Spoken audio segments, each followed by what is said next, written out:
Vīrieši. Viņiem vairāk ir jāstrādā nekā sievietēm. Vīrieši. Ja viņi ļoti slikti brauc. Es gribētu aizbraukt uz lidostu un kaut kur aizceļot. Ja tas būtu iespējams, tad uz Tenerifi.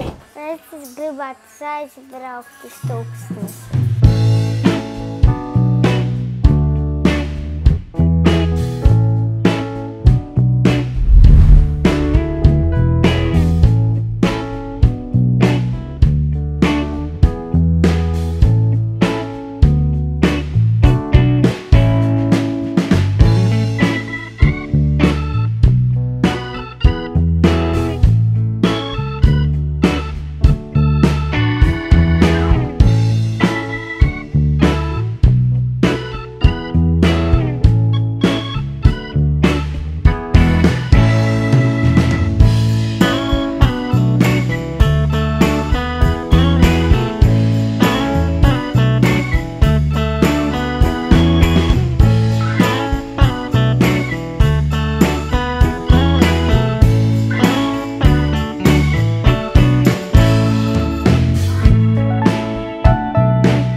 Tādām sievišķīgas ģimenes mašīna, ļoti piemērota sievietē, ar viņu ir viegli braukt, viegli vadāma, tiešām stūri liekas ļoti vienkārši, arī viegli pārvietoties, tas attālums viss liekas tā labi saprotams, jā, principā ērta, komfortabla, mūsdienīga, viegli, es teiktu, tā sajūta bija viegli.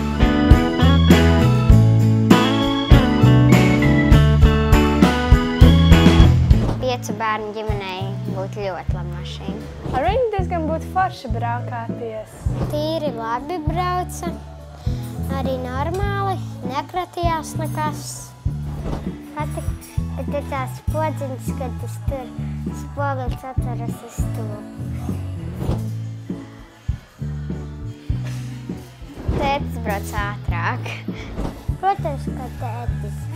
Automātiskā. Es domāju, ka viņu vieglāk vadīt un tā.